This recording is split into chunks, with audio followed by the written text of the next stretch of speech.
The 2020 Reebok CrossFit Games is brought to you by CrossFit. Start your fitness journey, find a local gym, or sign up for a training course at CrossFit.com.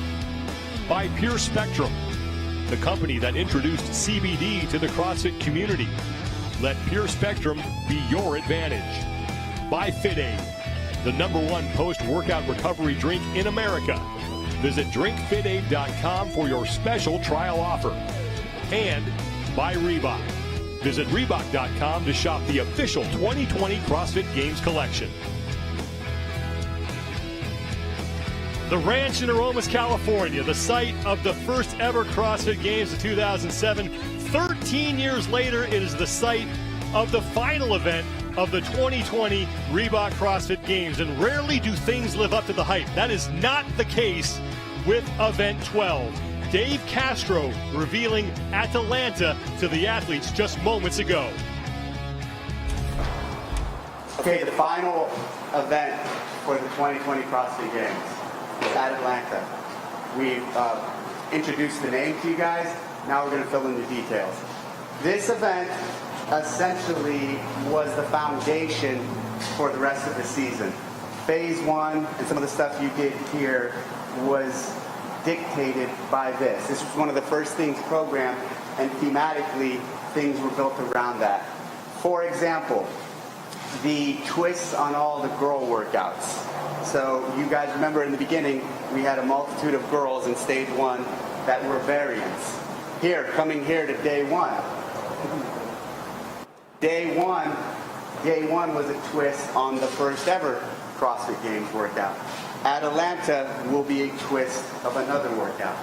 We've done female workouts, we've done previous game workouts, and now we're going to do a hero workout. We're going to take a classic hero workout and have a little twist to it. Not just any hero workout, but the hero workout of all hero workouts. The hero workout we consider our first ever hero workout, Murph. Murph is run 1 mile, 100 pull-ups, 200 push-ups, 300 air squats, run 1 mile. That middle section, unpartitioned, is 100, 200, 300. Oftentimes people will do it partitioned, and it's 5, 10, 15. 5 pull-ups, 10 push-ups, 15 air squats, 20 rounds. That right there is the equivalent work of Cindy. What we're going to do is we're going to take that work, pull it out, and toss it. Then we're going to reach into the bag and we're going to find Cindy's close relative, Mary. We're going to grab her and we're going to pull her in and replace her in that work. 20 rounds of Mary is 5 handstand push-ups, 10 pistols, 15 pull-ups.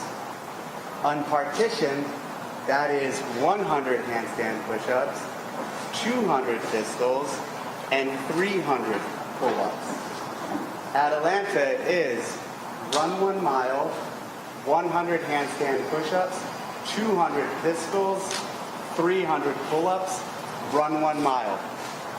But of course, it's based off of and built off of Murph. There's another little item in this bag. 20-pound weight vest for the men, 14-pound weight vest for the women. We'll do Atalanta with a weight vest. Run 1 mile, 100 handstand push-ups, 200 pistols, 300 pull-ups, run 1 mile. That's your final test for the CrossFit Games. And it'll also be done as one heat. The 2 center lanes will be Matt and Tia right next to each other, then 2 through 5 and 2 through 5. Is that it? This is it. This is it. It starts at 3 o'clock. Start warming up if you need to. I'll give you the brief. Oftentimes the anticipation is worse than the reality, but the reality of this event is pretty bad. But pretty cool that the men and the women are going to go together. The first time we've seen that for a finale at the CrossFit Games. Let's start with the men's side of things, and the leaderboards are very similar. Matt Fraser has clinched. Samuel Quant has locked up a spot on the podium. The question is whether that will be second or third. The battle for the final spot in the top three is between Medeiros, Adler, and Noah Olsen. Just 40 points separate them. Same story on the women's side. Tia Toomey, she has clinched. Catherine Davidsdottir will finish on the podium. Question is whether it will be second and third, and 40 points just separate Hayley Adams, Brooke Wells, and Carrie Pearson. Thanks for being with us today, everybody, as we wrap up the 2020 Reebok CrossFit Games. Sean Woodland and Chase Ingram. Bill Grundler will be here with us as well, and Nikki Brazier is at the ranch in Aromas. This is easily the hardest event we've ever seen at the CrossFit Games. I got to talk to Reebok about some new gear because I just threw up my shoes when Dave Castro announced with that. Has anybody checked what's in his coffee cup once that event was programmed? This is by far the hardest yet most. I really like how he explained, he put it all together. It really does make a lot more sense after reading it on paper the way he put it together. Nasty, nasty event.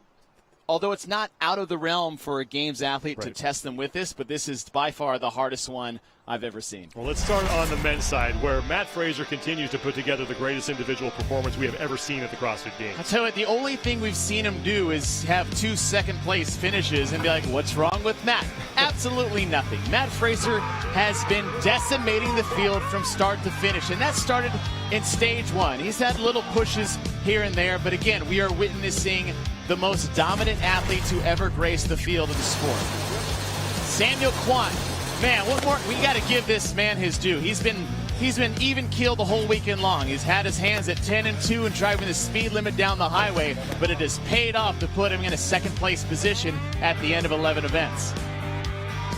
Samuel Quant right now, again, has clinched a spot on the podium. And now the only question is, which one will it be, second or third? On the women's side, Tia Toomey doing basically the same thing that Matt Fraser is doing, and she just continues to write her legacy here in the sport. How spoiled we are that we get to see 2 of the greatest athletes to ever compete at the CrossFit Games side by side. Tia Claire Toomey, 9 wins on the weekend, has had 6 straight event wins going back to yesterday.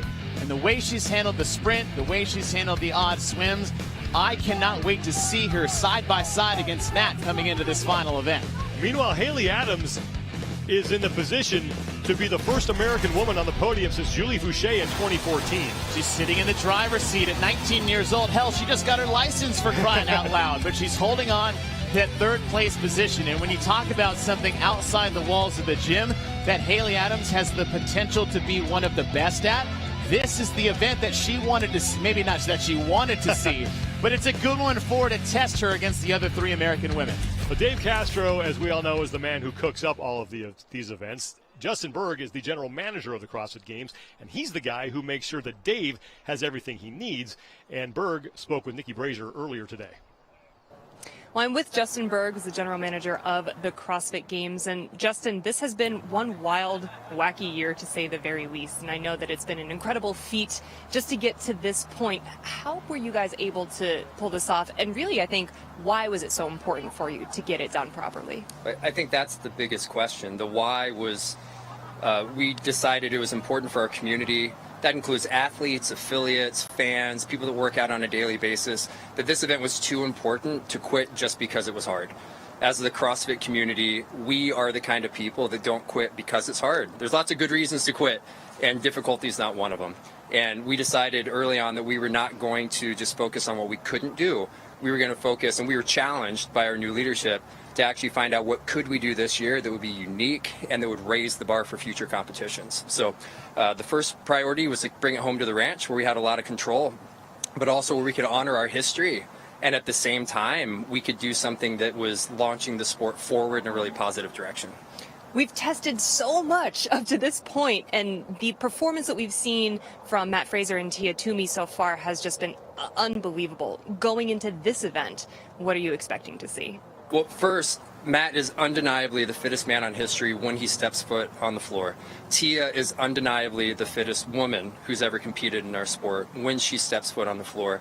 And they've been tested across a broad range of challenges. This is a test that Dave thought was one of the toughest. It's also one of the most complete on a daily basis, each of the events, and then concluding with this type of a capstone event that's so difficult, such sort of a top shelf event. It's especially special because when they take the floor, it's not determined who the most dominant athlete in our sport has been.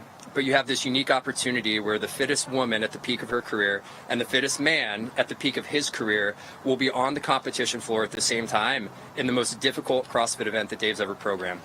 And so like a lot of sports, you would debate that in a talk show, or you would use stats to make the final decision, and we don't have to do that. For our sport, they're going to duke it out on the floor, and that's unique to the CrossFit Games and the CrossFit community. Thanks so much, Justin. Atalanta, the final event of the 2020 Reebok CrossFit Games. I honestly don't know what to say about that one. Maybe we can rename it Yeesh. I don't know what else to say, and you're right, Sean, but the more we look at it, it's just really a classic devastating test. You're taking Murph, you're taking Mary. They've done Murph twice at the CrossFit Games. They did Mary last year at the CrossFit Games, so this is not actually unfamiliar territory to throw them in together and test these athletes with the end. Let's bring in Bill Grunder, the third member of our broadcast booth here. When you saw this, what was your initial reaction? Well, the initial reaction was a smack in the face, without a doubt. I mean, those are large numbers, but again, we see that with Murph. We went back and looked at the movements, and we have seen elements of this. Maybe it was half the number of handstand push-ups or half the number of single leg squats with the pistols.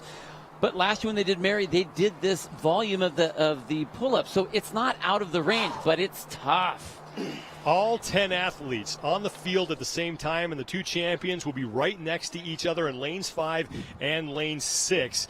And it'll be interesting to see, maybe they have a little individual competition of their own right now. Sam Quant, Catherine Davis' daughter, in second place overall, and it's Hayley Adams and Justin Medeiros who sit in that third and final spot on the podium right now.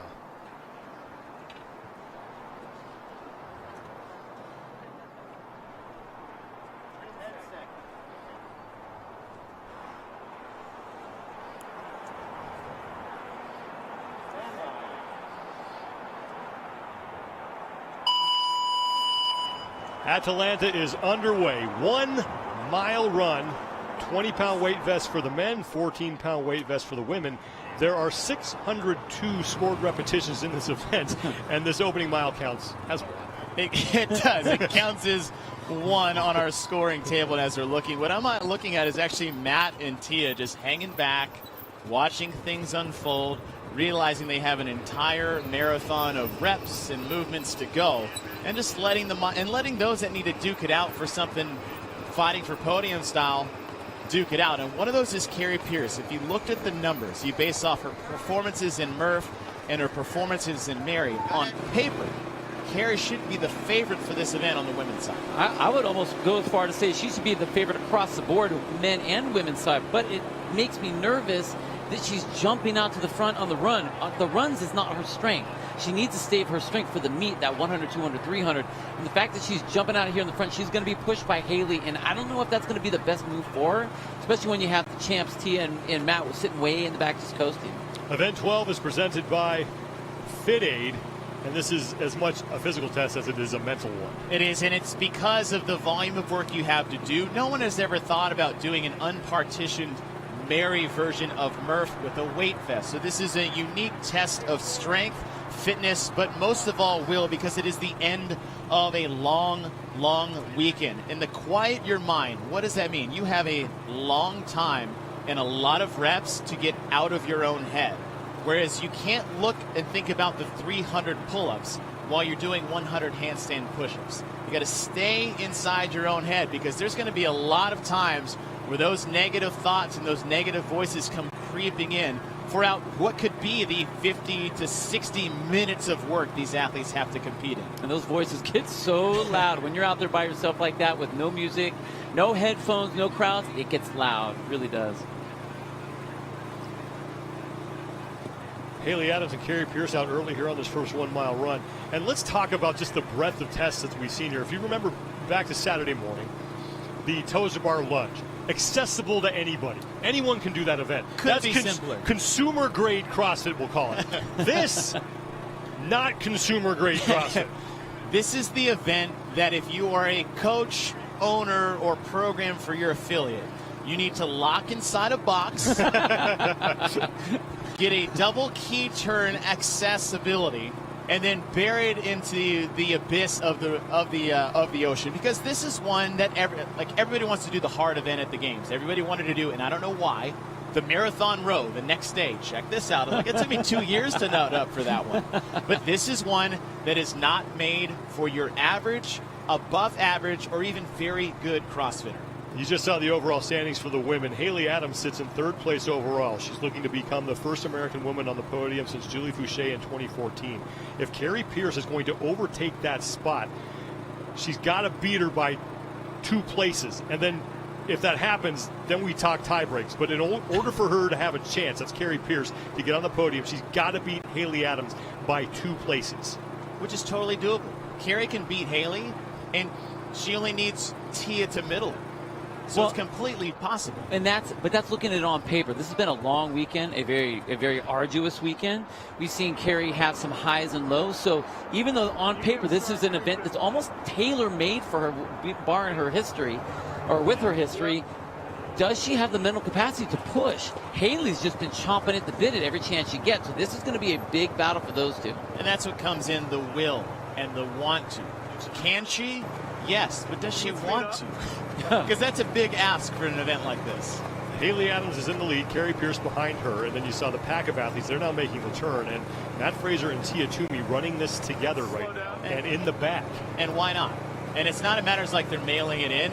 They have a full understanding of where the event is going to take shape. And it's not the 100 handstand push-ups, and it's not the 200 pistols, but it's the 300 pull-ups and the last run. Oh, yeah. Is where this event is really going to start to take shape. I mean, how many times have we seen, even in the CrossFit Games, when Murph was handed out, who wins the mile? You don't see him after that. So what is going to happen? We see Hayley really pushing the envelope here. She is making a large distance between her and the rest of the field. She has to make sure she's smart about that in her head. But she looks like she's very comfortable, where this isn't a Joe Scally moment in 2015. Well, I don't want to throw anybody under the bus there, but... Well, you know, I think he can take it. He knows what he did.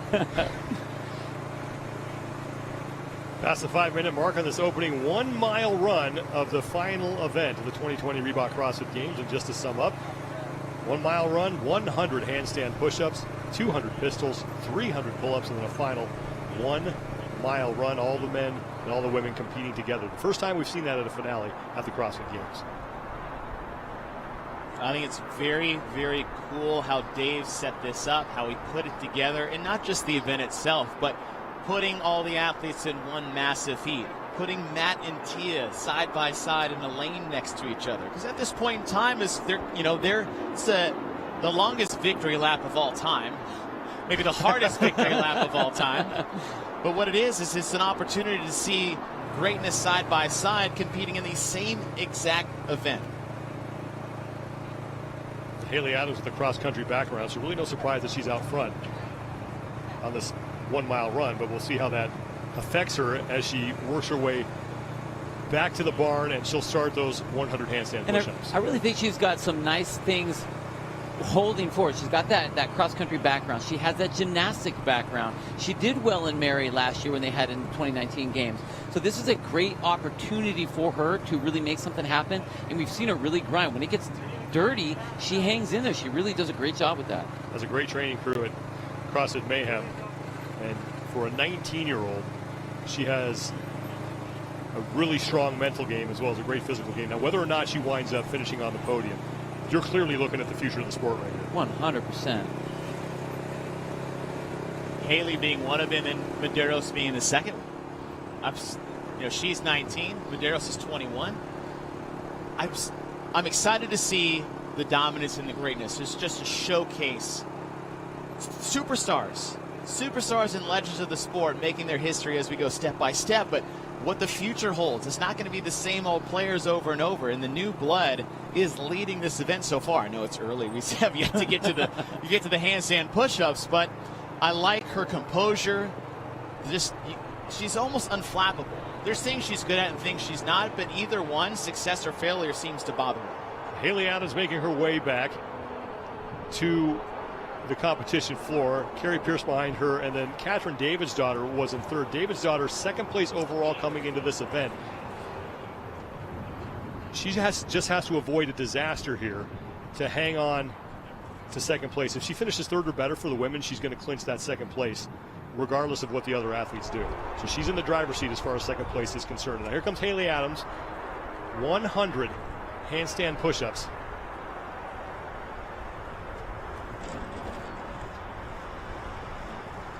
Now the rest of the field working their way back to the competition floor. I'm honestly really impressed how everyone is being overly composed. I mean, they know it's a race. Granted, Matt and Tia, they can afford to hang back, even though that's not necessarily their style. That doesn't really matter if they have it clinched or not. But the group as a whole really seems to be giving this event the respect that it deserves. Yes. They're not just going like, okay, I'm going to get out there and get crazy. They're being very respectful so that they can finish this strong and appropriately at the end.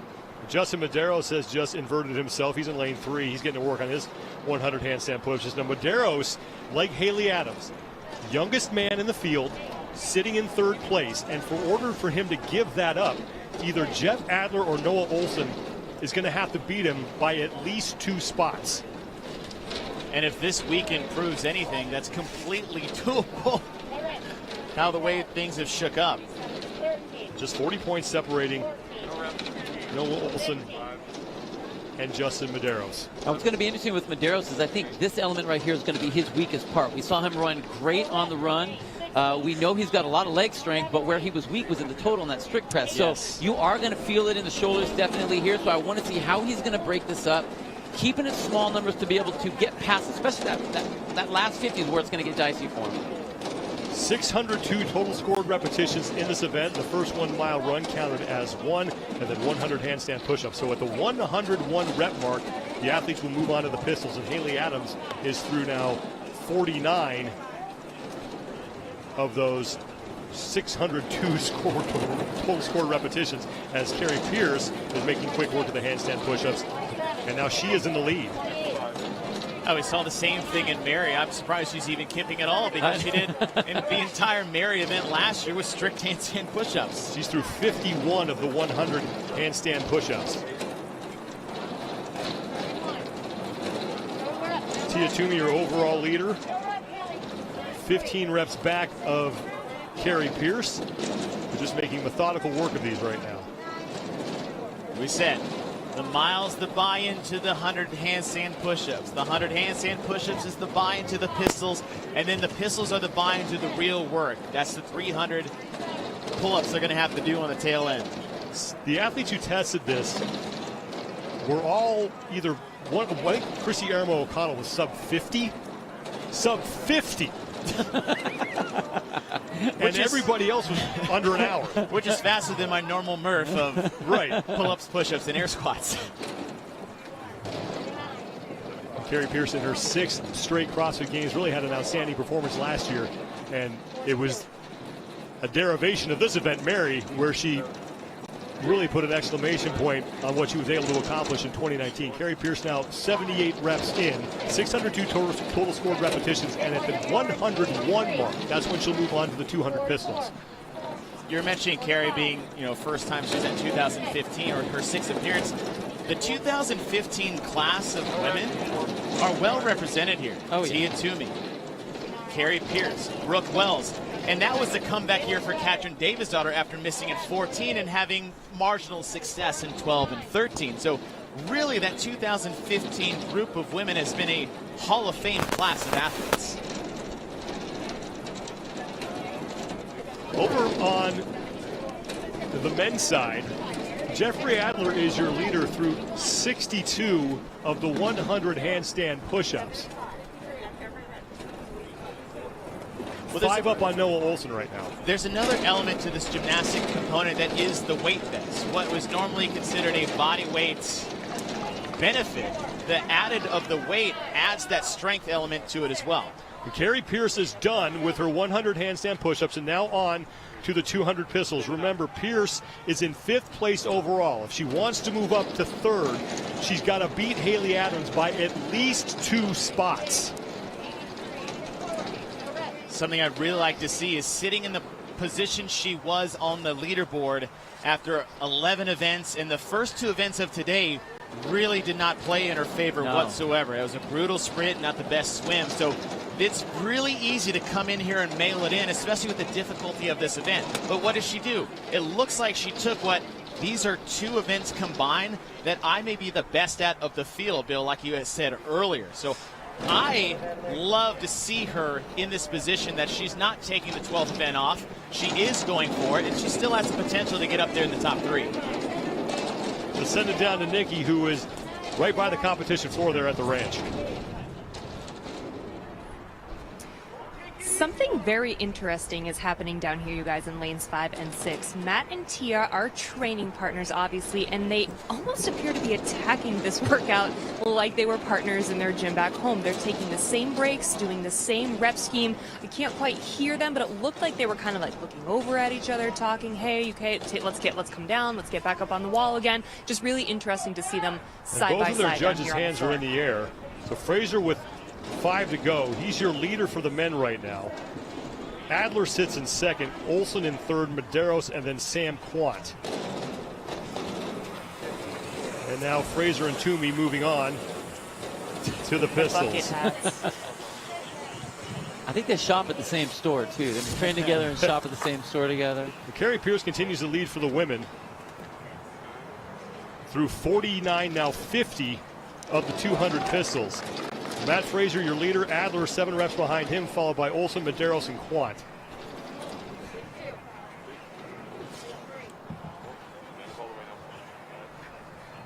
And Fraser even went to the ice bucket there and dunked that hat into it before he put it on his head.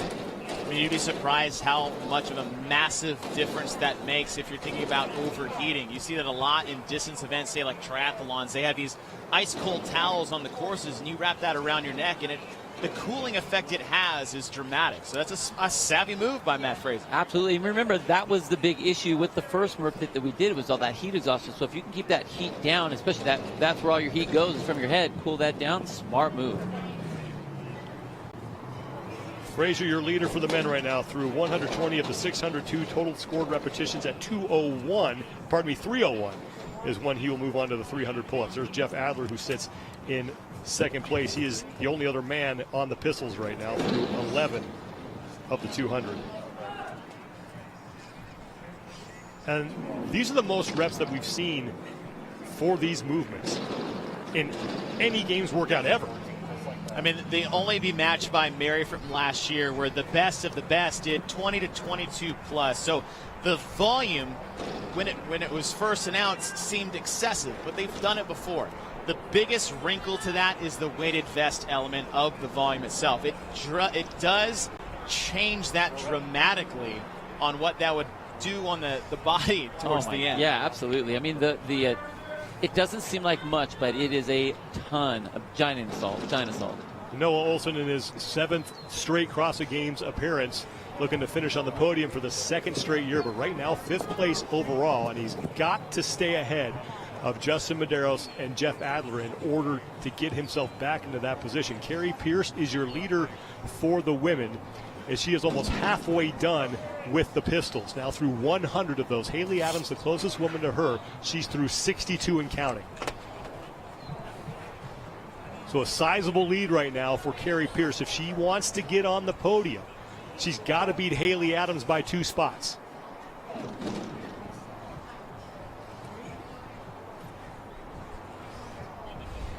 And you know what? In all reality, what Carrie's doing, she might be pushing it harder now than she needs to, but she's trying to bank a little bit of distance between her and the likes of like Hayley Adams. Hayley's a very good runner.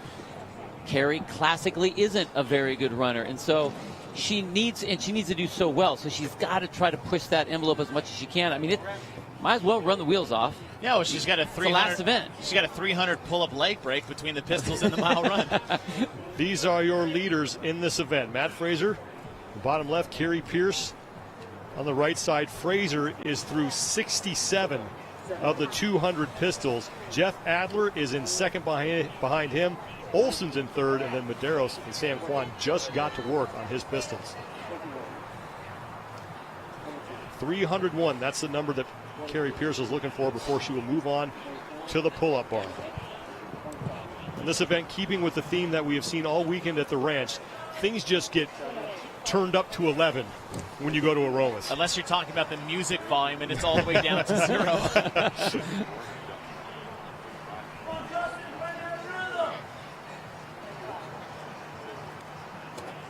Men's scoring hat, top of your screen, shows Matt Fraser through 185 now of the 602 total scored repetitions. Sam Quant, who came in second place overall, looking to stay there. He is going to finish on the podium, but right now he is in 5th place for the men in this event.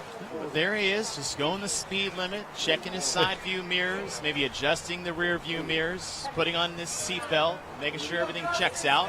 It's a long event. We're barely to the 20-minute mark, and this is going to take nearly an hour. So he's got a lot of room left to make up some ground on these athletes. Carrie Pearson is into her final set of 50. And as far as the gender battle goes right now, 4 of the women are ahead of the men right now. Tia and Matt moving together. I think you'll probably start to see a shift of that moving once we get to the pull-ups. So you're talking about handstand push-ups, even the run, good to go. Pistols, good to go. But that high-volume gymnastic pulling, the men will have a slight advantage on that unless it's Carrie Pearson. Carrie Pearson will probably do all these pull-ups stripped and not bat an eye. But we may see that gap close in the second half of this event. Carrie Pearson creeping closer to that 301 rep mark. Tia Toomey right now is in 4th place in the heat. She's through 107 of the 200 pistols. And Hayley Adams keeping Pierce close to her, although by 40 reps. But remember, in order for Hayley Adams to surrender that 3rd place spot to Pierce, Pierce has got to beat her by 2 spots. So right now, Hayley Adams looking okay. I like where she's at. Again, staying poised, keeping calm, waiting until we get to the pull-ups before things start to take shape, and knowing full well that she does have that last mile as an advantage for her coming into the end. Fraser continues to lead for the men.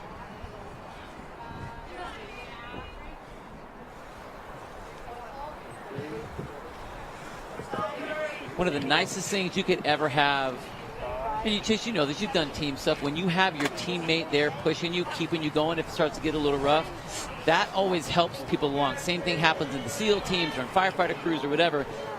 The 2 champs on the floor are the only ones that now have that team camaraderie where they can kind of push each other, let everyone know that, hey, you're fine. Not that they couldn't do that on their own, but that just makes them that much more deadly to the rest of the field. That keeps them so calm because they have that protection of their team. No one else has that on the floor. Well, they also don't have to worry about one of them beating the other just because they're doing opposite competitions from each other. So it's nice to have someone in your ear or someone to talk to. Yeah. Matt will have that with other athletes, say like, his buddies on the competition floor, but he's still trying to beat them. Yep. Him and Tia next to that guy, I like that. It's a very good idea to have. It's like just someone to stay positive with for a long duration event like this. Carrie Pearce is just about done with those 200 pistols. 1 rep to go, and she will now move on to the 300 pull-ups. She has done 100 handstand push-ups, run a mile, and 200 pistols in 21 minutes. And I was so curious about what the first set was going to look like. Are we going to go set the 5? And man, she just 10. Wow. Okay. All right. We're going with 10s. Okay. So Matt and Tia now are on their final set of pistols, and they are just content to stay right next to each other and work as a team here. I am very curious and excited to see what happens when they get to the pull-up bar. Yeah. So I feel like, it's either going to go 2 ways. They're just going to stay in cruise control, finish the event together side by side. Or are they just waiting for the big part of this event, which is the pull-ups? Carrie Pearce is your leader, 323, now 24 reps and counting. When she gets to 6:01, she'll take off on her last mile. Hayley Adams, who is in 3rd place overall, is in 2nd place right now in this event and looking to become the first American woman to finish on the podium since 2014 at just 19 years old.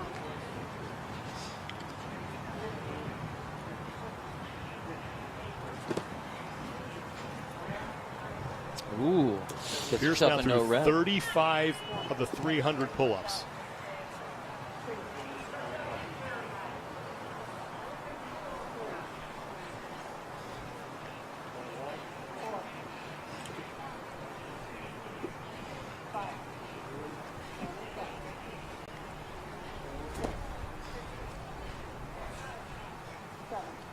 Check back in on the men's race where Matt Fraser is through 178 of the 200 pistols. Jeffrey Adler, meanwhile, has 50 to go, as does Noah Olson.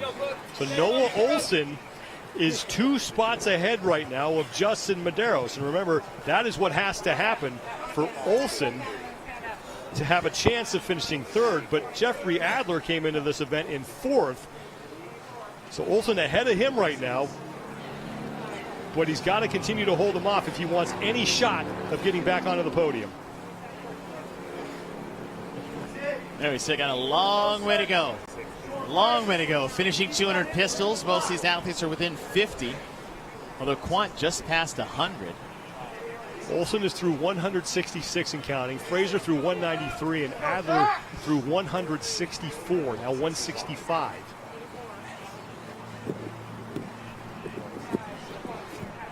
Hayley Adams is just about done with her pistols, and she will join Carrie Pearson on the pull-up bar. And Katrin Davidsdottir is catching up as well. Davidsdottir has closed the gap with Hayley Adams. So 3 women on their sets of 300 pull-ups, as Matt Fraser and Tia Toomey have now finished as well, and they will move to the pull-up bar. So now the race tightens. And that's good for Carrie Pearson if she's trying to get into that 3rd place position on the podium. You've got 2 former champions chasing down the one person she needs them to beat. Carrie Pearson is through 69 of the 300 pull-ups. Davidsdottir through 15, so she is past Adams now for 2nd place in the heat. Adams sits in 3rd. She's through 15 and now pulling almost even with Davidsdottir. So that's the fight right now going on between Katrin Davidsdottir in the yellow and Hayley Adams in the blue. Carrie Pearson needs some help from Katrin Davidsdottir right now. And these are some big sets. Everyone's ripping off. Starting with 10, 10 plus. Pearson's dropping down to 6s and 5s. Noah Olson putting the finishing touches on his set of 200 pistols, and he will move to the pull-up bar. It's going to be good for Noah. High volume pull-ups. Olson is done. And I'm really impressed with the tempo that he was going at those pistols. He was right next to Adler, and Adler was almost a 1.5 seconds, 2 seconds break in between each rep. Noah was able to rep those out and really kind of rapid fire it. Matt Fraser is your leader for the men. He is through 10 of the 300 pull-ups.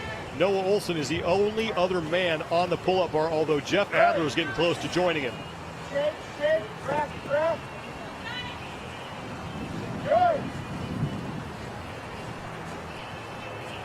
Ooh, man. Fraser through 20 of his 300, Toomey through 20. So they're just content to keep the exact same pace here. Sam Quant is trying to stay in 2nd place. Noah Olson is looking to leapfrog into the top 3. And right now, he's got one person between himself and Justin Medeiros. Again, exactly what he needs to have that 40-point difference. Then you start playing the tiebreaker game if that's where it stands by the end of the event. You mentioned Sam Quant. He is in the back there behind Matt Fraser on the right.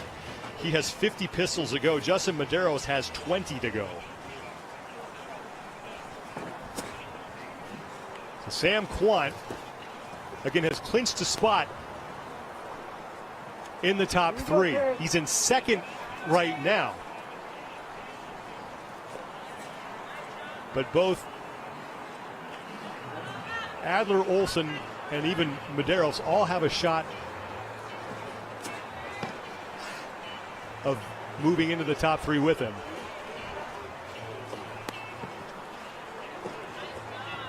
Carrie Pearson still leads for the women through 111, so more than 1/3 of the way done with her 300 pull-ups.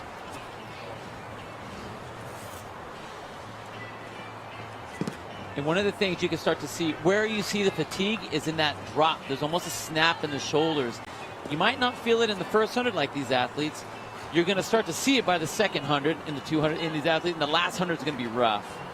Here are the overall standings once again coming into this event. Katrin Davidsdottir has clinched a spot on the podium. Hayley Adams right now sits in 3rd. Carrie Pearson 40 points back of Adams, so she has to beat her by 2 spots in order to even have a chance to get on the podium. And right now, Pearson is getting some help from the woman on the left of your screen, Catherine Davidsdottir. Davidsdottir even with Hayley Adams right now on the pull-ups, both into the 80s. Davidsdottir through 88, Adams through 85. See, Davidsdottir is going past her, but it does seem like she's working a bit harder for those pull-ups than Hayley is. Pearson you're continuing right. to chip away at that 300. See that snap in the shoulder? Yeah, that's going to get nasty.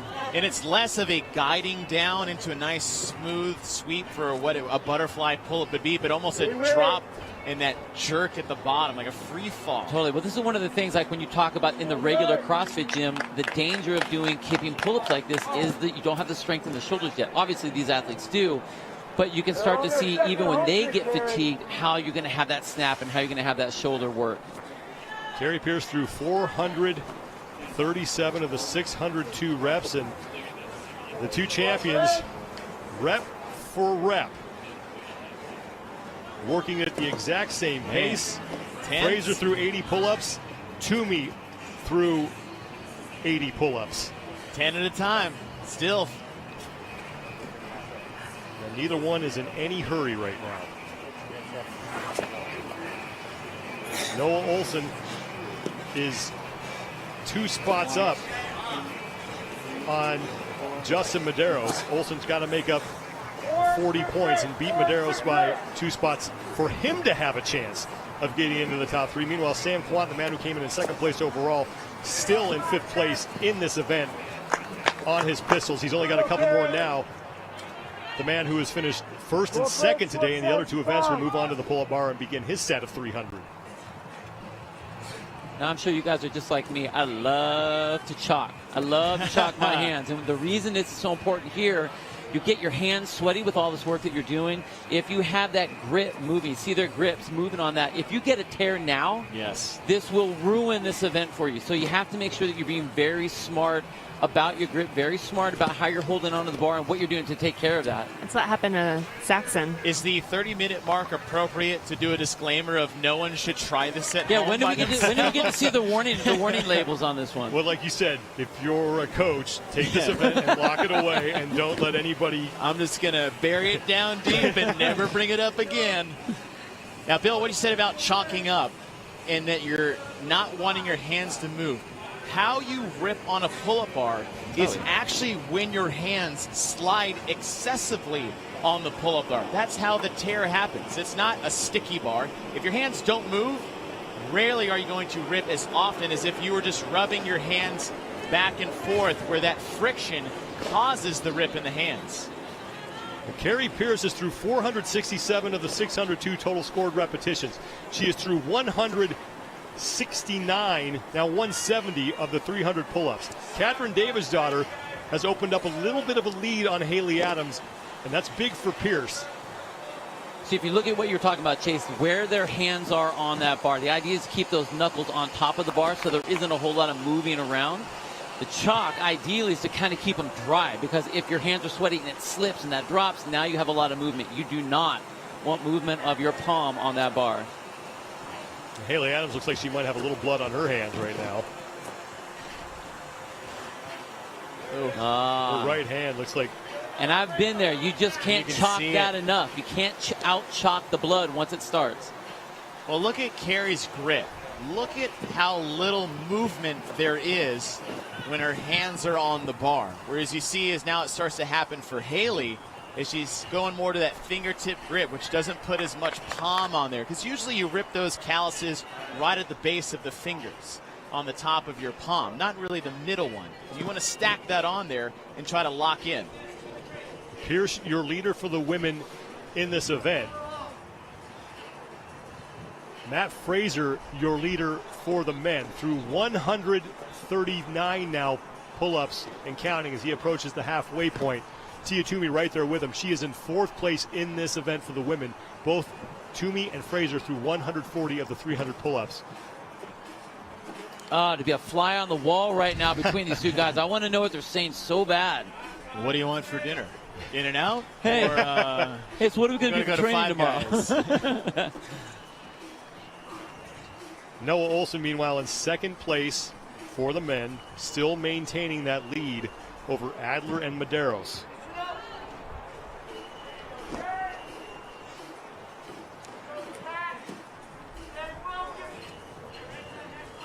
Carrie's working hard for those last reps. Now Carrie Pearson with 100 pull-ups to go. Looking for her 4th career event win here. And remember, she beat everybody last year in Mary, including the men. And Chip doing almost 345 pull-ups at the time. Now, it wasn't with a weight vest, but it shows that she has the capacity and the stamina to sustain herself in a high-volume event like this. Catherine Davidsdottir is widening her lead over Hayley Adams. Davidsdottir looking to finish on the podium for the 4th time in her career. Well, not just widening the lead on Hayley, but really starting to gain on Carrie Pearson up in the front. All we've been doing is talking about how Carrie's out in the front, and Catherine is just slowly creeping up. I mean, she's almost just 10 reps behind. The one person Pierce has been cheering for this entire time has been Catherine Davidsdottir, and now Catherine is endangering the plan of her trying to middle between her and Hayley. Pierce has got to stay ahead of both Davidsdottir and Adams for her to even have a shot of getting into the top 3. I mean, if they get on the road and Carrie and Catherine are close, it's not going to be that's not a race. Well, Catherine Davidsdottir, when you asked her, what do you think of that final event? It's supposed to be the toughest ever. She says, I hope so. Yeah, I hope it is. I want to do it. So Davidsdottir now chipping away at Carrie Pearson's lead, and she is within 10 reps. Pierce through 220 pull-ups. Davidsdottir through 210. Pierce back to work. Pierce is down to 4 reps at a time. Hayley Adams is in 3rd, but now Tia Toomey is starting to creep up on her. And Brooke Wells is way behind, 127 reps off the pace being set by Carrie Pearson right now. So Pierce is down to 4s, started with 10s. Catherine is staying with 5s. So every set they do, she gains a rep, which doesn't sound like a lot. But when you're doing 300 or 300 weighted pull-ups, it adds up. Pierce through 232. Hayley Adams is through 200, 100 left for her on this movement. Now, this is a problem for, when you tear your hands early, and the problem is like normally in an event, it's something you can just kind of deal with once it's over. But with that weighted vest, it puts so much more stress and pain in the grip if that is the case. Fraser and Toomey now both through 200 of their 300 pull-ups. 28 career event wins for Matt Fraser, and he's about to add a 5th CrossFit Games championship. The best thing for Hayley Adams, meanwhile, is for Catherine Davidsdottir to get ahead of Carrie Pearson. That would really take the pressure off of Hayley Adams. Although Tia Toomey is lurking. She is.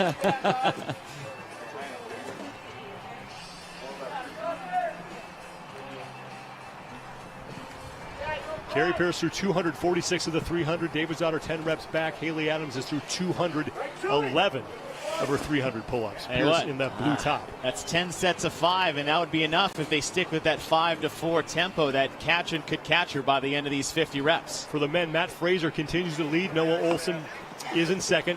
He's ahead of Jeff Adler, and he's ahead of Justin Medeiros. And Hayley Adams is just, you can see both of her hands now look like. Yeah, it looks like both. It looks like it's hard to tell if that's the grip or the tape, but it looks like there's red on both grips. Oh no, you don't shake your hands like that. You're not bleeding. Yeah. So one of the things she could do is, so she could turn that hand around. It would give a little bit different pull on the palm. Feels weird. It's awkward. But again, you're just trying to limp yourself through this last handful, 90 pull-ups you got to do. But anything to take the pressure off that palm. Carrie Pearson still leads for the women. Only a 10-rep lead now on Catherine Davidsdottir. Pearce through 264 of the 300 pull-ups. Davidsdottir through 254. Adams now only 4 reps ahead of Tia Toomey.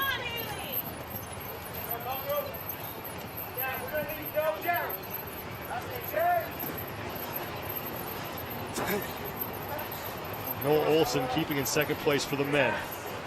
He is through 220 of his 300 pull-ups. Davidsdottir, the former two-time champion, comes in second place overall. Kip and now looks just strong. 5 reps back of Carrie Pierce. Katrin looks strong. Now here's the job of the coach. This is your job, is to navigate your athlete through the weeds. And what I mean by that is when things just get to the brink where you're completely exhausted, you're mentally drained, you don't know where you are, that is your coach's job to get you through the end. Kat, stay with 5s, 10-second rest. Carrie, you're getting caught. Stick with 3s, shorten the rest. Yep. Those are the jobs of the coach. That's the chess game behind the scenes. That is why your coach is there, is to navigate you through the weeds at the end of this event. So just 20 reps to go now for Carrie Pearce. 601 is the mark she's trying to hit, and then it's one final mile run. Davidsdottir now 9 reps behind Carrie Pearce. Toomey, meanwhile, has passed Hayley Adams. You guys know you're about to be in an active runway here, okay? Cameraman, you heard that? Carrie still sticking with 4 on the left side of your screen. Kat going back up. She's, again, hanging on to 5s.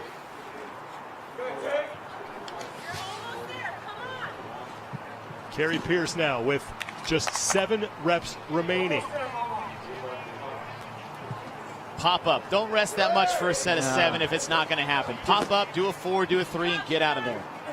Davidsdottir creeping up now within 4, but Pearce back to work. Jeez, just do singles now. Get yourself out of that. You got to get out of that area and get back on or get out onto the run. There we go. Nice. And that's it for Carrie Pearce. 1 mile remains. Katrin Davidsdottir, 7 reps. She's got to behind run. Pierce. She's got to run for her life. She is. Like she's being chased down by a gun. She will have a sled dog on her heels, so she's going to have to pick up the pace. Carrie Pearce, though, giving herself a really good chance of maybe getting into the top 3 right now. She's got to keep at least Katrin Davidsdottir between herself and Hayley Adams. Now, Davidsdottir is done and will try to track down Carrie Pearce. Tia Toomey and Hayley Adams, meanwhile, are trading 3rd place.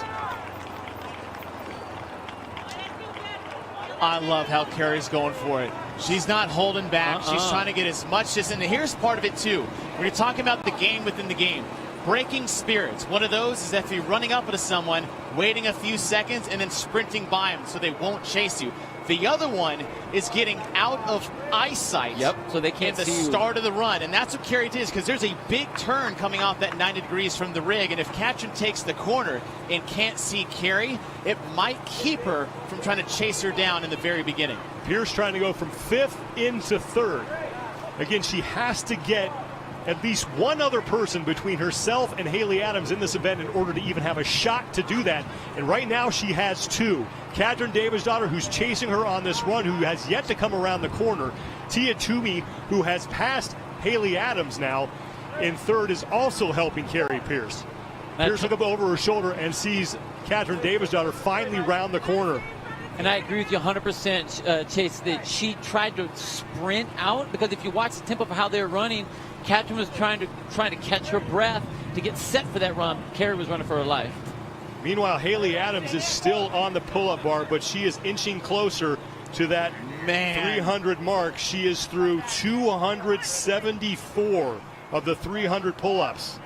Look, Hayley is tough as nails. Oh, she's a beast. Tough as nails. I've Beast. seen so many athletes rip hands like that and go to their knees and cry in their milk. And Hayley hasn't batted an eye. She hasn't complained. In fact, she's doing bigger pull-up sets than she did when we saw earlier. This girl is so dang tough.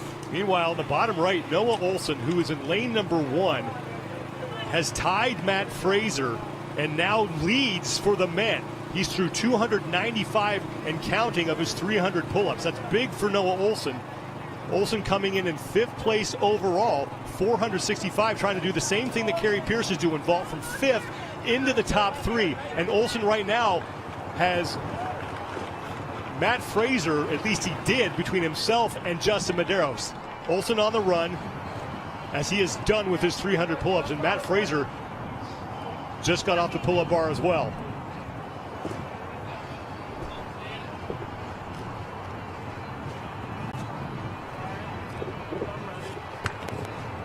Olsen makes the turn. Here come Fraser Wow. and Toomey. And Wow. Fraser waited for Tia.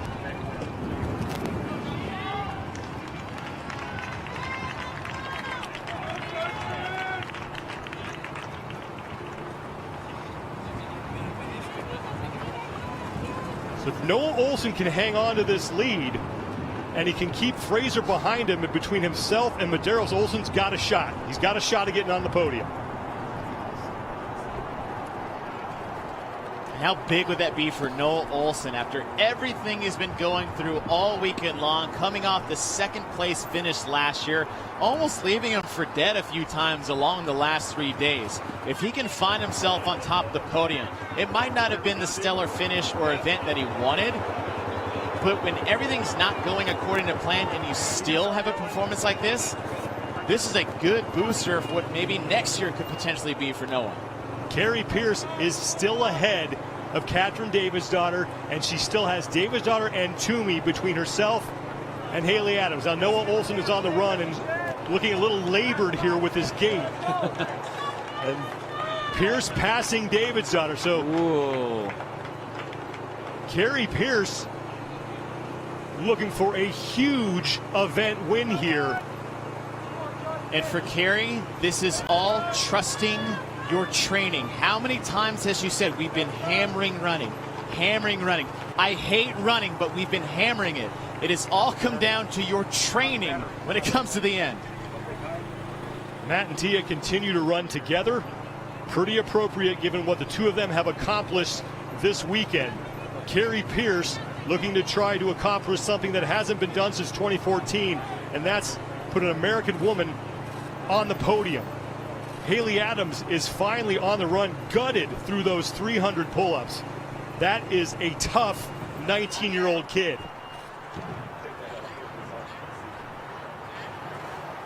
Now, big for Carrie is, yes, she just passed Katrin, but it's the same thing we said at the very beginning of the run. You saw her, she saw you. Get some distance. Get as much distance as you can. Pierce passing Olsen, who is your leader for the men right now. I tell you, I'm overly impressed with Carrie Pearson right now. I thought she would have slowed down a little bit. I thought she would have kind of fallen into that mental trap, but she just closed her eyes and went for it. And the fact that she's still holding on to this tempo, look how slow Noah was running. Carrie Pearson is crushing this run. Noah's got to be careful because he's in a good spot right now. He's your leader in the event, but Fraser is creeping up on him. Noah's got to keep Fraser behind him and between himself and Justin Medeiros in this event, and Medeiros is on the run. Matt better tell Tia to start running faster if they're going to stay together. Carrie Pearson a while ago took a look over her shoulder and did not see Katrin Davidsdottir. So Carrie Pearson saving her best effort for last and looking to lock up 100 points and possibly a spot on the CrossFit Games podium.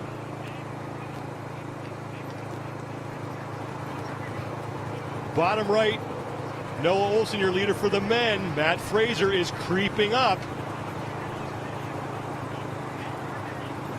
He takes a look behind him to see what's going on. Fraser, Olsen, and Medeiros, the only three men on the run. Carrie Pearson, for the second straight year, has an event where she not only is going to win, but also beat every other man to do the event. Amazing. Amazing. A testament of fitness, a testament of preparation, a testament of will. I am at awe of Carrie's performance. One of the most incredible performances I've seen at the CrossFit Games, as far as, I'm not talking about Matt and Tia, their deal, but in a single event, just smashing through all of it, just the entire thing. Carrie Pearson just is going to will herself across the finish line, and she will win event 12 and looking to get herself onto the podium and end a drought for the United States that has lasted since 2014.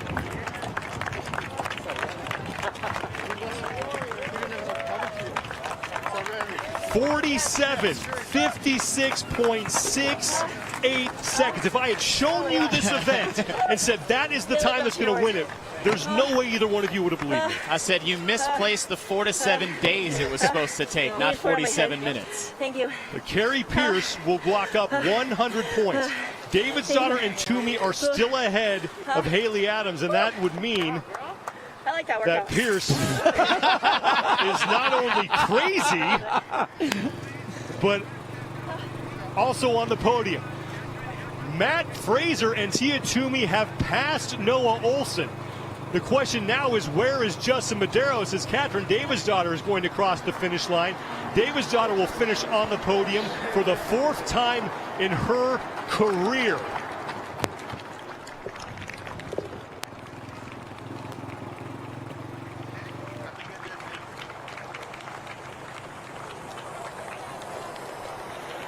$75 points, and I don't know how, but all smiles right now for Katrin Davis' daughter as she closes out her 2020 Reebok CrossFit Games with a 2nd place finish. She goes sub 50 on event 12. We talk a lot about her trying to do comeback events within the games itself, but this is a comeback year for Katrin Davis' daughter, coming off the injury that she had coming out of the Open. For her to do this, after what she's dealt with so far, this might be one of the most impressive performances I've ever seen by Katrin Davis' daughter. Matt Fraser is going to win another event. He has left Noah Olson behind him, and he is running with his training partner and fellow champion, Tia Toomey.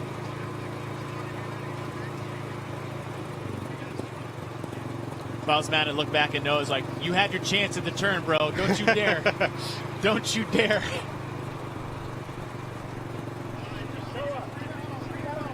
So Noah Olson needs to hope that Jeff Adler can chase down Justin Medeiros on this run, because Olson had needed someone between himself and Medeiros to have his best shot at the podium, but he still might be alive. We have to see how all this shakes out. Matt Fraser, another look over his shoulder. So much communication going on between these two. We've seen Matt turn his head to talk, turn his head to look around. Really haven't seen Tia do a whole lot of turning to talk, but these guys are in full communication this entire race. Home stretch.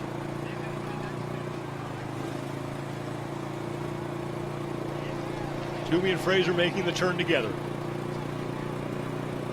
One final right turn, and then back to the finish line.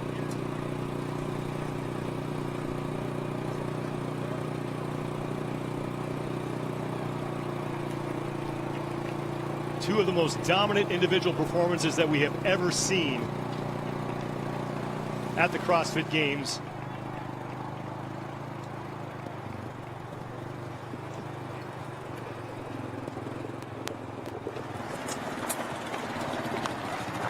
And that's the distance that stands between Matt Fraser, Tia Toomey, and history.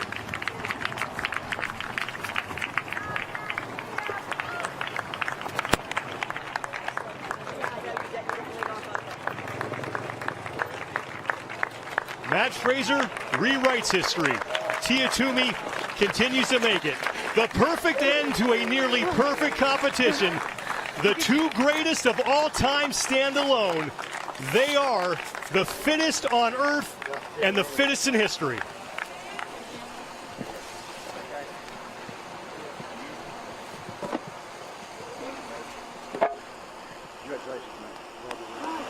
And now Noah Olson just trying to hang on to whatever hope he has of making it to the podium. He'll get across in 2nd place. Now that'll be good for 75 points. Charlie Gunner. 540 total points for Olson right now, which puts him 35 ahead of Justin Medeiros at this point. Now here comes Hayley Adams, who is hoping to hang on to 3rd place overall, and it's looking like it won't happen, but what a future ahead for Hayley Adams. Tell you what, she showed up last year. She grew up this year. Hayley Adams is here to stay. Oh, she's going to be around a long time, too. That good this early? Beast. Here comes Justin Medeiros looking to lock up third place and 55 points. And he is in, and that 55-point total runs Medeiros unofficially to 560. Right now, that keeps him in third place behind Sam Quant, who came in with 590. Now Jeff Adler will come in, and he will earn for fourth place 35 points. Congrats, buddy. You earned it.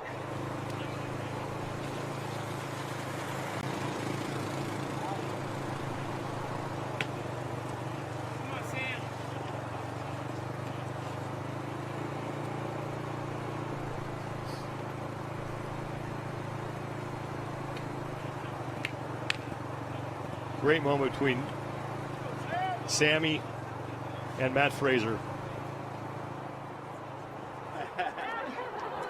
And Matt gets it. He's not the only one putting in the work. The support system he has is Sammy and everyone else around him. They put in a lot of work to make sure he can succeed the way he does. And he recognizes that.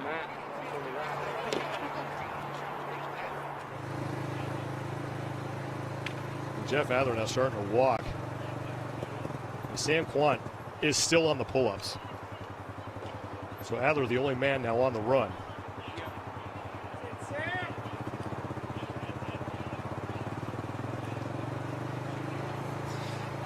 You know, with Jeff Adler, I was so curious at the start of this competition what he was going to do.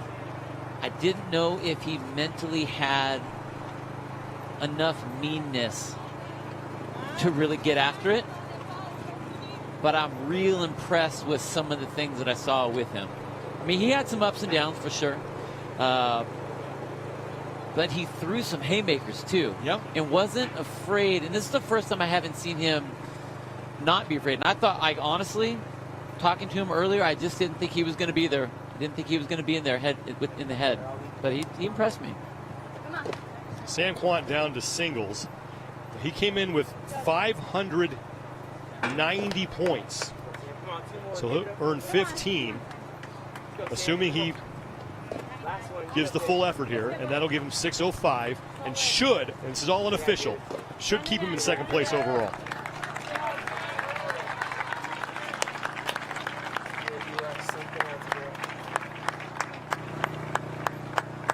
Jeff Adler making the turn home.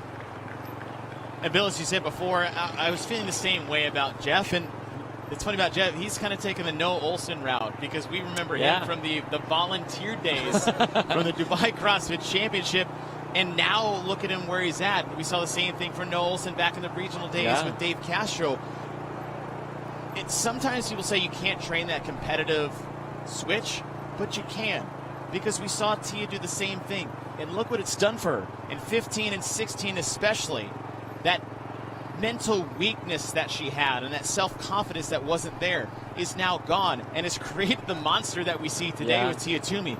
If Adler can get there with the skill set that he already has, I'm excited to see what he's capable of in the future. Oh, yeah. I mean, you know, round those edges off a little bit.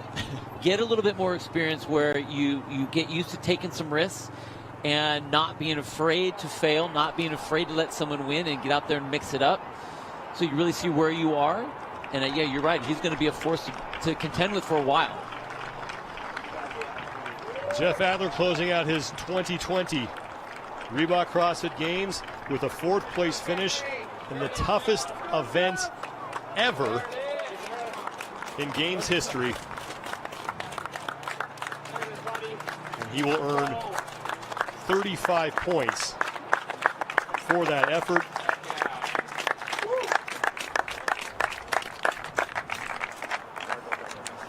And certainly impressed at times in this competition, and was only one of the two men to actually beat Matt Fraser in an event. Now, Brooke Wells, the final woman out on the course. There's two athletes left, Brooke Wells and Sam Quant. And Wells looks like she has a sizable amount of blood smeared on her shorts. I mean, we heard that from the demo team. Yep. No one was left unscathed testing this event, and it's bound to happen. This isn't unfamiliar. Maybe if you're seeing it for the first time, it might seem like a murder scene running down the last mile, but this is just kind of par for the course. It happens in events like this sometimes. It really is, but it is one of the worst things that happens. It completely shuts you down. And that's what was so impressive about Hayley Adams, is the same thing happened to her, but we didn't see her slow down or stop at all. I mean, she was able to stay on the bar even though she was slipping and dealt with it. Hayley Adams with basically a boxer tape job on both of her hands, and she's there with Tasia Persevich. And Adams obviously disappointed, but I think when she has some time to sort of reflect on this, she should be really happy with what she accomplished here. If you're not impressed with Hayley Adams, I don't know what you've been watching the past few days. If you're not a believer now that she is the future and someone that is fully capable of winning this eventually, I don't know what you guys were watching all weekend, and even what you're watching now is like, yeah, you should be. It's good to see him upset. That's the competitor right there. If she was like, you know what, I'm proud of the job that I did, then she doesn't have that killer instinct. She should be pissed. I mean, of course she's going to be proud of how she did, but the fact that she didn't win, that's the competitor. The competitor wants to win, always. Here comes Brooke Wells, and once she crosses the finish line, 9 of the 10 athletes who started this event will have finished it. And Sam Quant, the only man left out there on the final 1 mile run.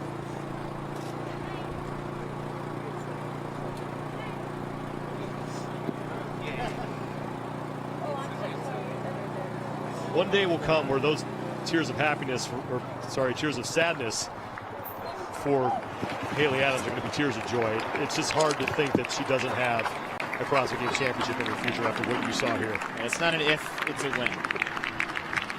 Now Brooke Wells will close things out.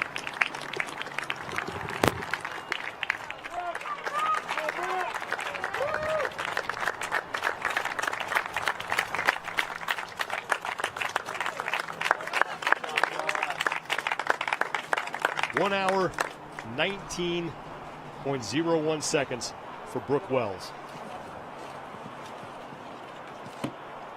Are we at the hour mark? So, disclaimer, those watching this for the first time, please do not try this at home.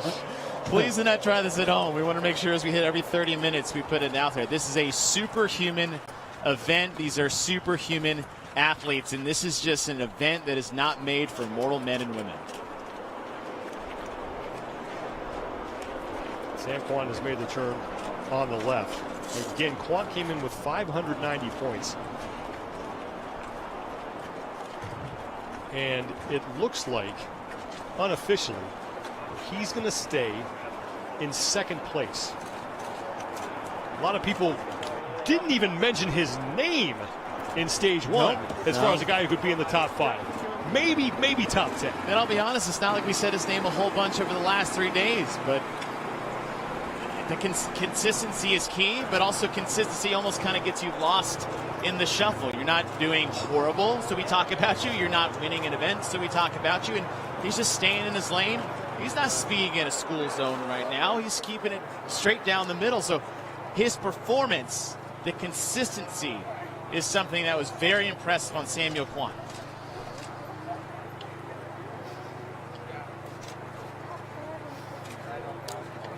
So Tia Toomey is consoling Brooke Wells, and I mean, you think about just is that Noah Olsen just sprawled out in the dirt?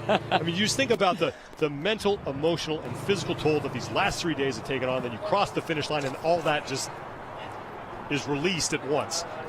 Think of it like the trail run we saw Friday night, where they, you when you're in an event like this, say just the event, you're doing everything you can to keep that switch on. You're going to ignore the pain, you're going to ignore the suffering, you're going to ignore your breathing, and then when you cross the finish line, you turn it off. At the end of 12 events in 3 days and everything that they've gone through all year long, those emotions come out, right? The realness rears its ugly head because they're done. They don't have to suppress that. And not even just the emotional side of that, but the physical pain of that. I mean, you can block out. These athletes are very good at blocking out the pain and the discomfort of the events that they're dealing with and the cumulative effect of that. Then when you cross the finish line on the last event, you have the emotional release. Then you feel it. You feel all the pain of that weekend right after that. So, you're right. It's a big, big emotional drop after everything. We saw Katrin Davidsdottir a second ago sitting with Noah Olsen. Katrin knows she can take the vest off, right? I mean, she's still got the thing off. It's keeping her warm right now. I think she's on high alert, just in case Dave Castro says, do it again, but in reverse. Except we're going to do real Murph this time.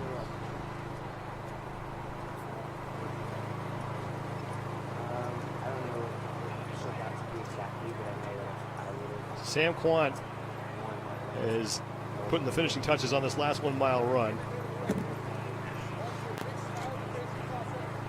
It's like Ben Bergeron speaking with Brooke Wells there. Hey, that's the realness of competition. It's tough. You know, let's just go back a They're handful. invested. Let's go back a handful of months here. We didn't even know any of this was going to happen. Right. The fact that we got to have the CrossFit Games, the level of programming that we got for the CrossFit Games, the competition that we had, whether or not Matt and Tia ran away with their first place position, the rest of it was, I mean, honestly, one of the most remarkable battles for the second to fifth that I've ever seen of all the 10 years that I broadcasted the CrossFit Games. I mean, it's been one of the most incredible races of all time. How many times can you put history on all these different pieces? I don't understand. Now Sam Quant just about done. That was probably one with of that 1 mile run. And you just heard Noah Olsen saying that was probably one of the hardest workouts I've ever done. Oh, yeah. I want to know what the one's hard Really? is. I'm shocked by that. yeah. What was second? Well, and if you look at this compared to the swim repeat event, Matt was saying that was one of the hardest ones he's ever done. Noah said, I didn't think I was going to finish the third round. So when you look at that short interval, and then you have this mega long, you got two ends of the spectrum. Sam Quant will take fifth in the event, but it's going to end on a positive note for him because it's looking like he will finish in second place overall, unofficially, but Sam Quant, a podium finish here at the 2020 Reebok CrossFit Games. Good for that guy. Wow. Good job.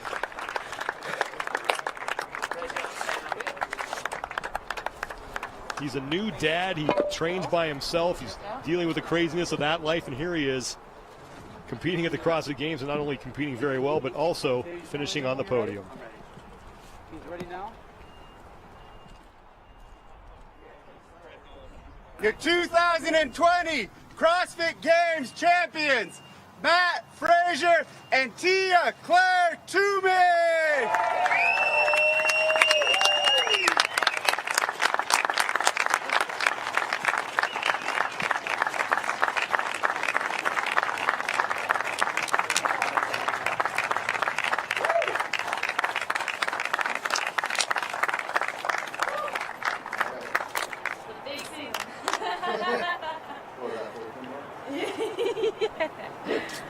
Cool. Is that it?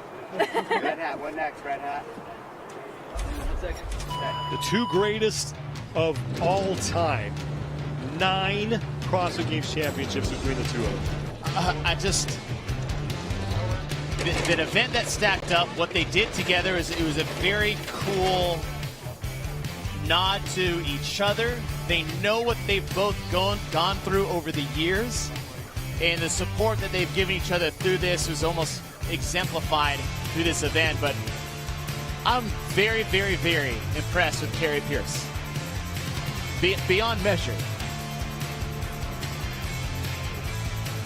Yeah, Carrie Pearson put on a relentless effort here.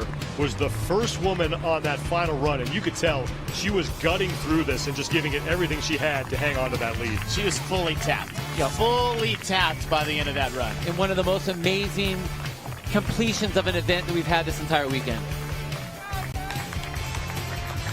And then the two champions crossing the finish line together, and they wouldn't have it any other way as they make their run into history. Carrie Pearson, 100 points and the event win. Catherine Davis-Daughter will finish second, followed by Tia Toomey. Hayley Adams was trying to hang on to third place overall. She takes fourth in that event, and Brooke Wells finishes fifth. Let's go to Nikki Brazier, who is with your 4-time fittest woman on earth, Tia Toomey. Wow, Tia, first, congratulations on an incredible finish and an incredible weekend. I want to start by asking you about this event specifically. Dave Castro said this was going to be the hardest event in Games history. Now that you've completed it, do you agree?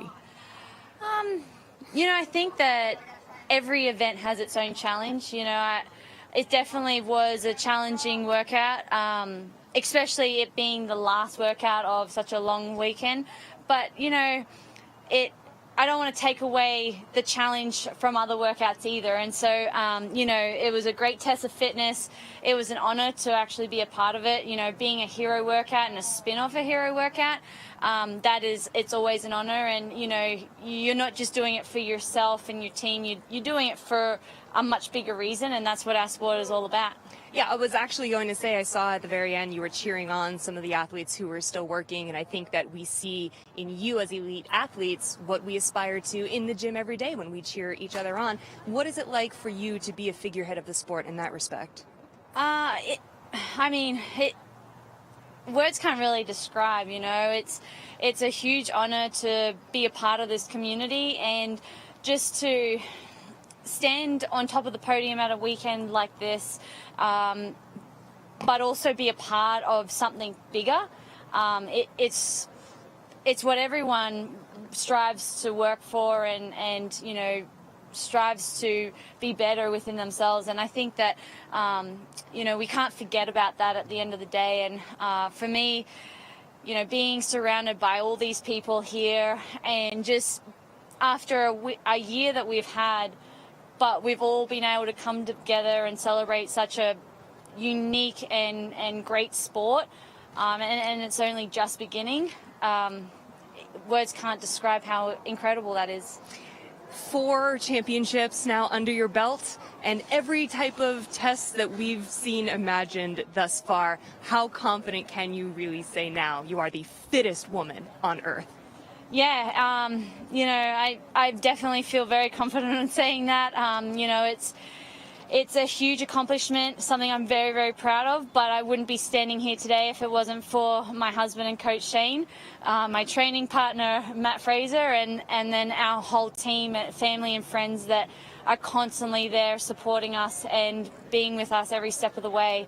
I've never spent so much time with 2 people, Shane and Matt, than I did this year, and I had an absolute ball, and it's quite emotional to think that we've come this far and this is where we are. Well, congratulations. Thank you. Thanks, guys. Tia Toomey, an amazing champion and a fantastic ambassador for the sport, but you can also tell just an incredible person as well. And it's genuine.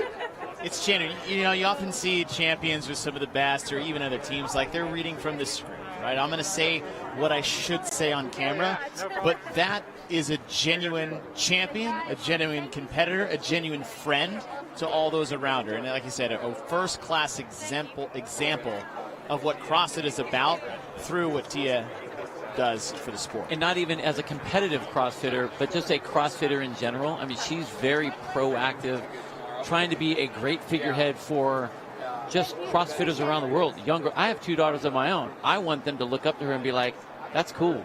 I can be strong like her and still be awesome.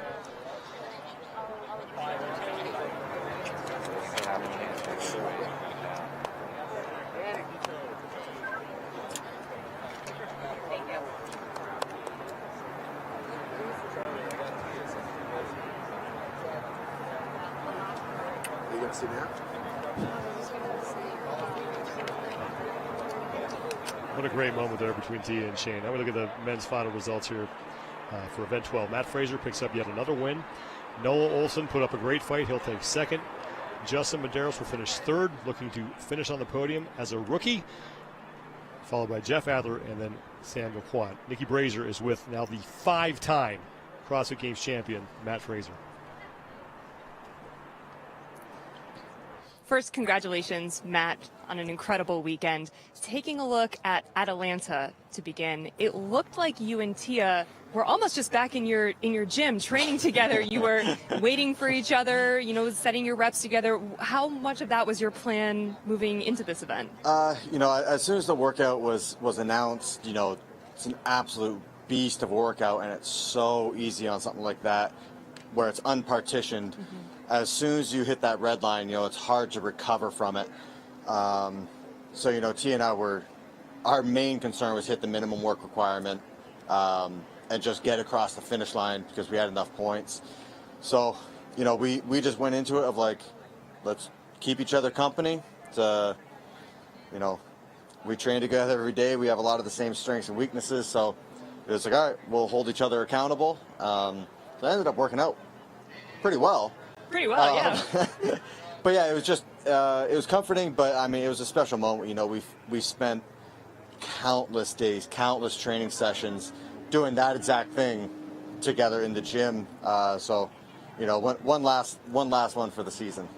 You have so very consistently proven year over year and competition over competition that you are so leaps and bounds ahead of some of the other athletes in the field. What do you think makes you different, the way you train, the way you prepare mentally and physically? I don't know how to compare myself to other people. I don't train with any of my competitors. I don't see what they're doing in the gym, out of the gym. What I do know is that I have the absolute best support team. When it comes to Sammy at home, taking care of me, training partner and Tia, coach and Shane, Matt O'Keefe as, manager, agent, friend, as he calls himself, the caddy on games weekend.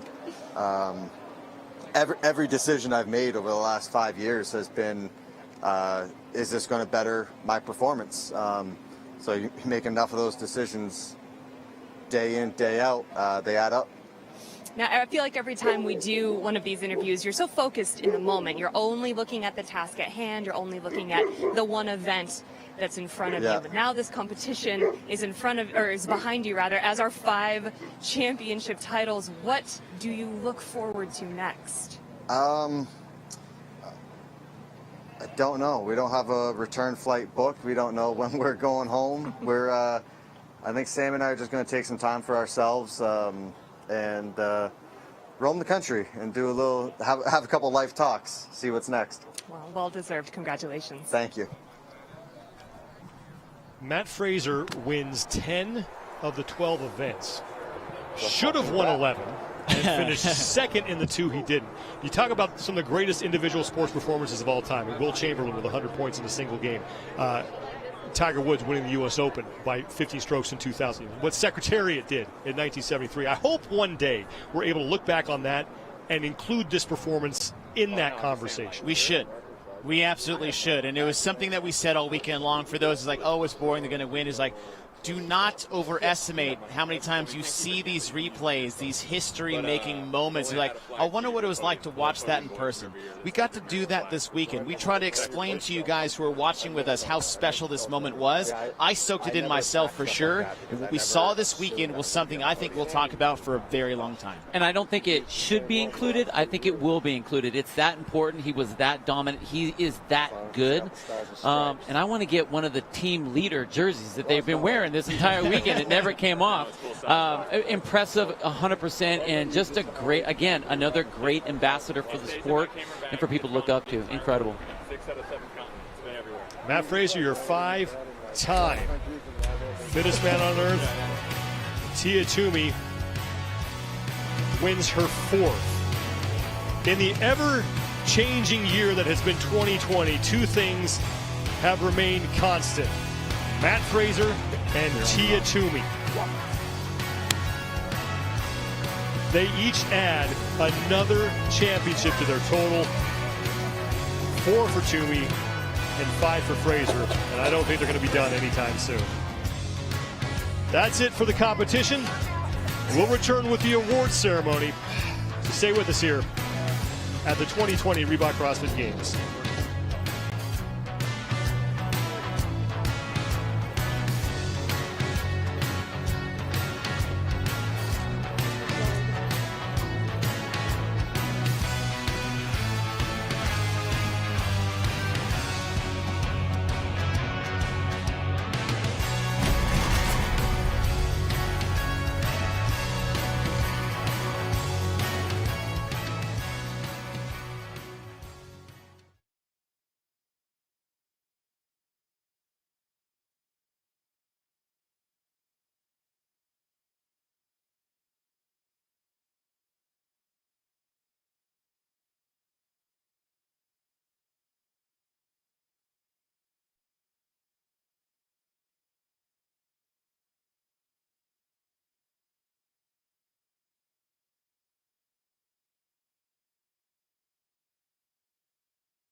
The 2020 season is over, but the beginning of the 2021 CrossFit Games season is just months away. The Open gets going with the announcement of 21.1 on February 18th.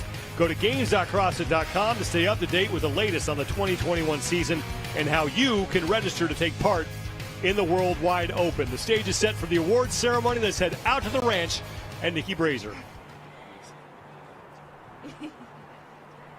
Welcome to the 2020 Reebok CrossFit Games Awards ceremony. Tonight, we look to celebrate the athletes who have made it to this unique and complex final stage and award those who have emerged as the fittest on Earth. We'll begin this evening's ceremony by recognizing our newcomer with the Rookie of the Year award. Now, 2020 has been a year full of the unexpected. One of the biggest surprises of this year is a Games rookie who challenged the reigning champ with 3 second-place finishes on day 1. The 2020 Reebok CrossFit Games Rookie of the Year is Justin Medeiros.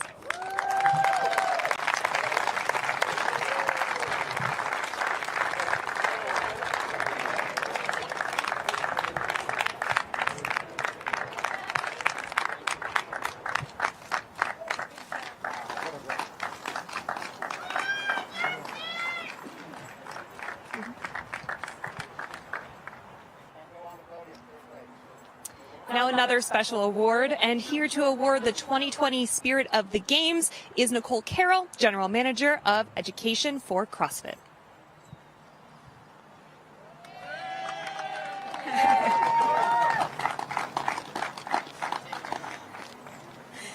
Since 2007, we've presented the Spirit of the Games Award to those who embody CrossFit's values during the most difficult of competitions.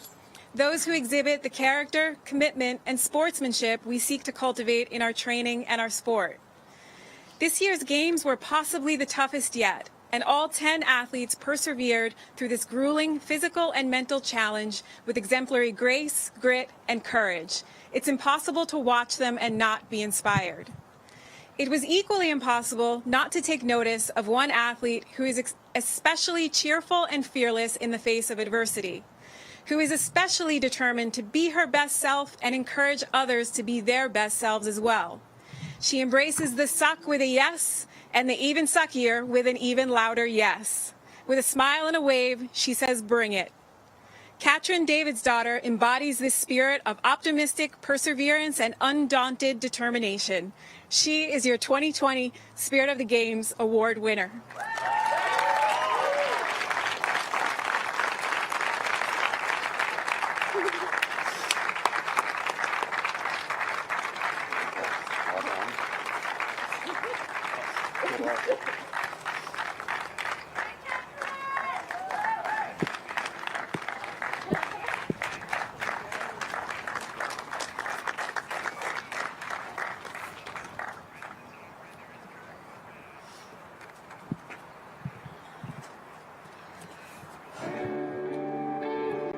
Every year's a new year, and every year we need to keep rising, and you can have a very bad year and it's not a great year for you. And again, that doesn't define you either. So each year, everyone is getting better.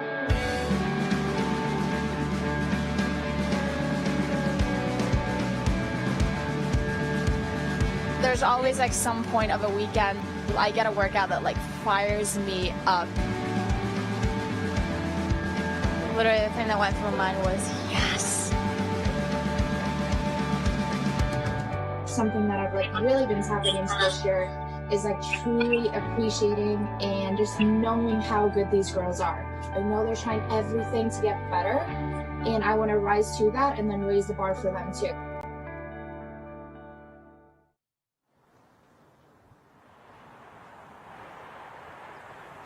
And now it's time to award our individual podium winners. Here to present the 2020 Podium Medals is 2009 Games champion Tanya Wagner.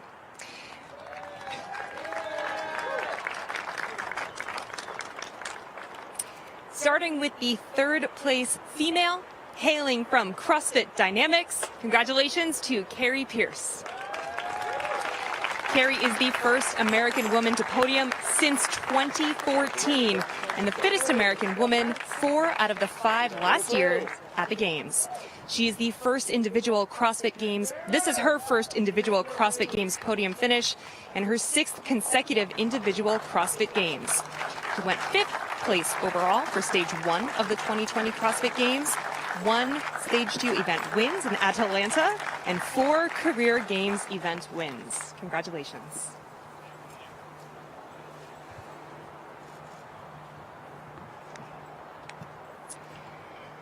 Third place on the men's side from CrossFit Fort Vancouver. Congratulations, Justin Medeiros. Justin is the 2020 CrossFit Games Rookie of the Year. He's the 2nd youngest male to podium at the Games, Ben Smith being the youngest. And this is his first individual CrossFit Games. He went 3rd place overall for stage 1 when we saw it before we got here into stage 2.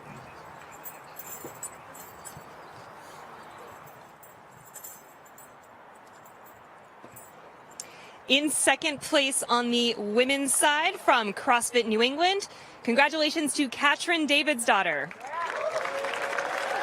Katrin is a 2-time CrossFit Games champion, also in 2015 and 2016. 4 CrossFit Games podiums, the 3rd most podiums on the women's side of the competition. She's got 6 consecutive CrossFit Games top 5s. She was 8th individual CrossFit Games competition for her. She was 4th place overall in stage 1. She had 2 stage 1 event wins, 1 stage 2 event win, and 13 career game event wins overall.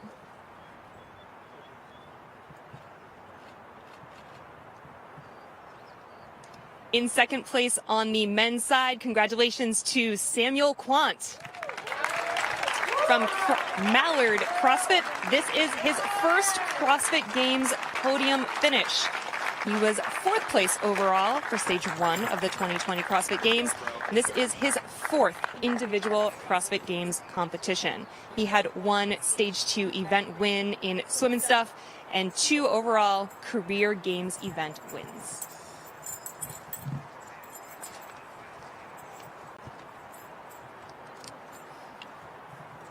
In 1st place on the women's side, congratulations to Tia Claire Toomey from CrossFit Mayhem. The list of accolades is long here. This is her 4th consecutive championship. She is the fittest woman in history. This is her 6th podium finish, which is the most of all time on the women's side. Her 6th consecutive individual CrossFit Games. She was 1st place overall for stage 1 of the 2020 CrossFit Games. She has 4 stage 1 event wins, 9 stage 2 event wins, and 24 career Games event wins overall. Really appreciate it. Awesome. Thank you.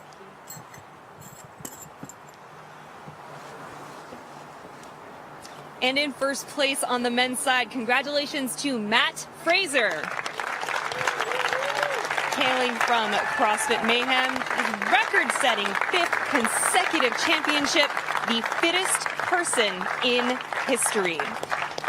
That record is extended to 7 CrossFit Games podium finishes, and this is his 7th consecutive individual CrossFit Games appearance. His 1st place overall for stage 1 of the 2020 CrossFit Games, 4 stage 1 event wins, and 10 stage 2 event wins, making 28 career Games event wins, the most of all time.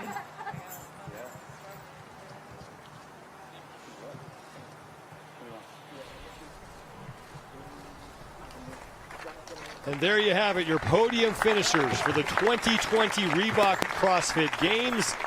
Matt Fraser, Sam Quant, and Justin Medeiros. And for the women, Tia Toomey, Katrin Davidsdottir, and Carrie Pearson.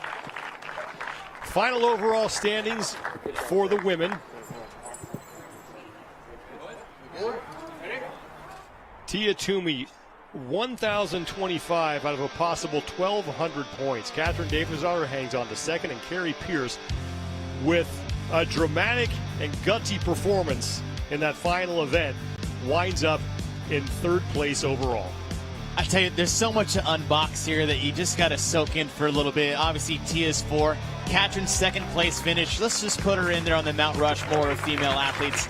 And then Carrie Pearson's performance this weekend, especially at the end, was magnificent. Absolutely. We didn't think she was going to have that in her. We talked about that before. Does she have that bite? But, man, she came through in space. Beautiful finish. Catherine Davis out her Spirit of the Games and her 4th career podium finish. On the men's side, Matt Fraser with 1,150 out of a possible 1,200 points. Sam Quant just cruises into second place overall, and Justin Medeiros, in his first ever appearance at the CrossFit Games, he finished his 3rd. He won Rookie of the Year. Matt Fraser also won Rookie of the Year. Well, I'm not saying that he's there yet, but a bright future for Justin Medeiros. Well, I'll tell you what, absolutely for him, Rookie of the Year. There's a lot of issues when dealing with hype and expectations, and Medeiros met those this weekend. And Samuel Quant totally Kristen Holted us all weekend long, so good for Samuel Quant. Yeah, Samuel Quant, I love the fact that he got in there. He was a silent assassin the whole time, but definitely played his dude, made his mark. Justin Medeiros, that youth hunger, I loved watching him battle event after event. One thing is for sure, they're going to need a much bigger trophy case in Cookeville.